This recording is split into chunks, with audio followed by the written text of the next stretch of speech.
Hey visibility hackers, in this video, I'm showing you how to become an authority. If you want people to listen to you, they have to see you as an authority. And if you want them to buy from you, they have to first listen to you. So I guess today we're talking about building authority online.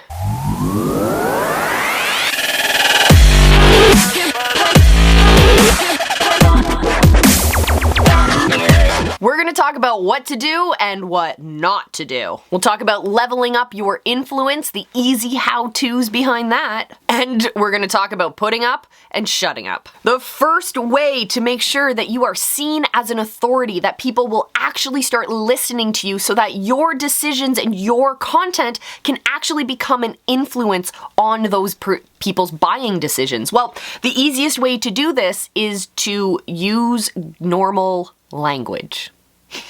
Provide actual value for your people and don't just rely on using industry jargon. Industry jargon means the words and the phrases and the terms that you would use in your industry that your customers might not be as familiar with. I used to work in the travel industry, and this was a thing that I saw constantly. So when you work in the industry, you understand how the business works. You understand that there's tour operators and wholesalers, and there's different ways to buy flights, and there's different ways to buy hotels, and there's packages, and there's this and that. So there were certain agents who would talk to their clients as if their clients were travel agents, and they would use all this industry jargon about, oh well, we're actually going to buy your flight on a wholesale, and we're going to package it with that tour operator's wholesaler, and these customers would just be like, okay, sure. They'd go along with the decision, but they didn't actually know what was happening. And then I saw this wonderful travel agent friend of mine walk their customer through the exact same process, but instead they were able to talk about the benefits for the customer. They were able to relay that same information in a way that was a lot more accessible. So this is what happened. My lovely travel agent friend looked at the customer and had just a short casual conversation to understand what their travel plans were, what their travel history was, what kinds of words and terms and whatnot are they already using.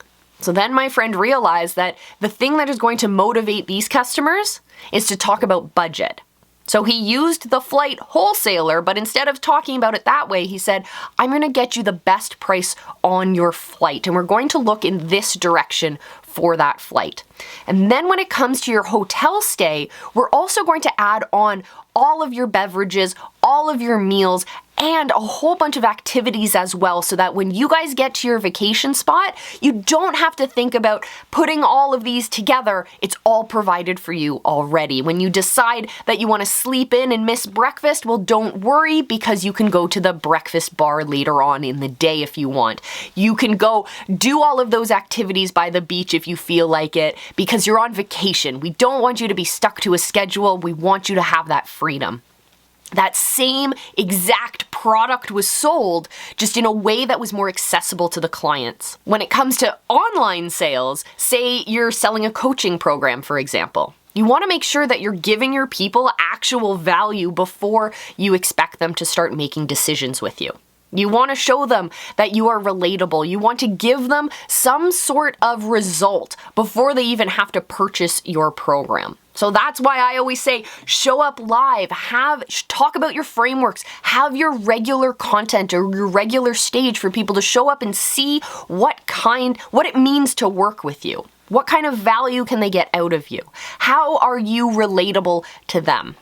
And no, this doesn't mean get rid of your insider terminology that we use within our movements, but it does mean get rid of that industry jargon.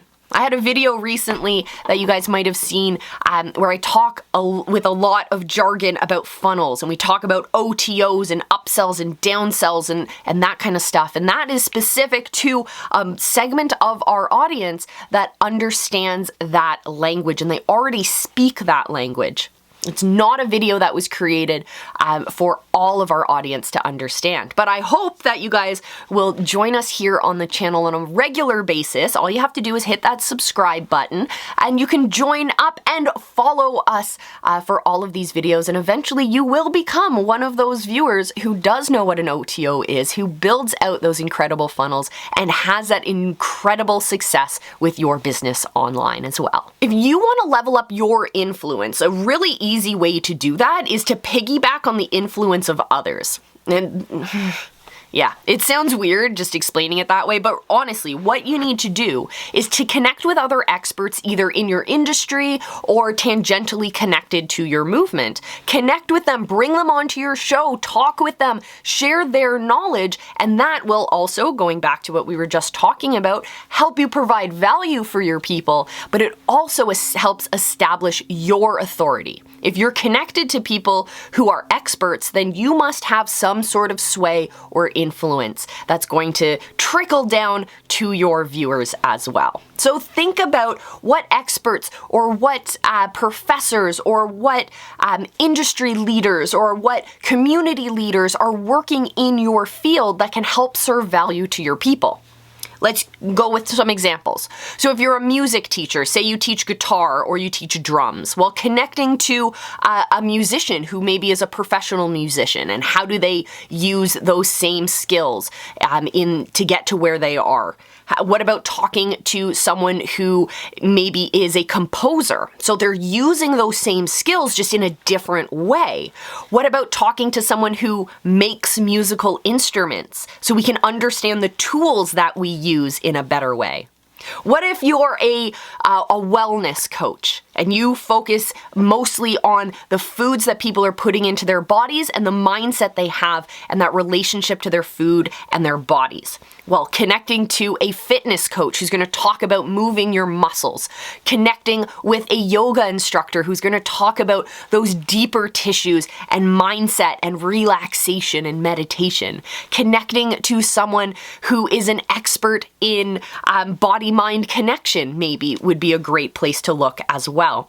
Looking at not just the services that you provide in your expertise, but helping to expand that to that next level of experts. They're all going to connect to your audience and provide value. And another hidden bonus of that is that you get to be shared in front of those experts' audiences, hopefully being able to convert some of their followers into followers of your own.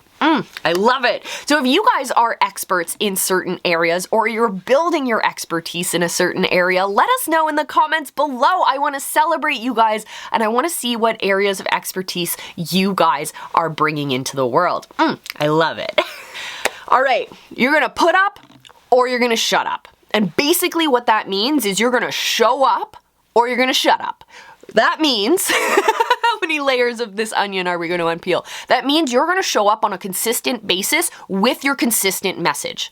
So you need to first make sure deep down inside of you, you know what your message is. You've connected it to your audience. You've created that roadmap for their success, and you are going to show up on a regular basis. Be loud about your content. And this threw me off. This is actually a lesson I learned back in the world of working in retail, like back in the day. And the idea is, I used to work on like the Christmas holidays, and like Boxing Day and all that kind of stuff, the mad Christmas Eve rush when there's thousands of people at the mall and everyone's scrambling and they want the best service and they want the best prices and all of this stuff. So what happens is that you as the retail clerk end up getting the exact same question 1,000 times. But you have to remember that every individual who asks that question, the answer they get is the first time they've gotten that answer. They haven't asked the question 1,000 times. Just because you've heard the question 1,000 times doesn't mean that they've asked the question 1,000 times. So you have to remember that you have to be consistent about your message and showing up and being energetic and showing that personality behind the message. Because when your message gets out there into the world, if you just make one little video and then sit back and hope that it goes viral without producing any more content to back it up, without being loud on social media, you're just going to fizzle out. That piece of content Depends on what platform it's on, but it might only live for a few seconds to maybe a day before the rest of the feed overwhelms it and you're gone. So if you are consistent about your message, maybe you create 3 pieces of content with the same message every day. Not all 3 of those pieces of content are going to be seen by every person who is following you. So think about it that way. Thinking about creating really great, valuable content that is consistent with your message on a regular, consistent basis that is going to speak. Maybe even just one of those pieces of content is going to get through the algorithm and reach the right people in your audience. Be consistent, be loud, be bold, and be proud of your message, my friends. The world needs to hear it. And if you're stuck with confidence and you're feeling like you don't have that confidence in your message just yet, I have something just for you. Live Academy is releasing the brand new camera confidence training. It's absolutely free, and all you need to do is click the links down below, sign up, join us, and we want to hear your message. So I love that. So join us for that training, and in the meantime, this video is pretty good. This one's pretty good if you haven't already seen it. But I will see you in our next one. Remember, I love you. Be excellent to each other.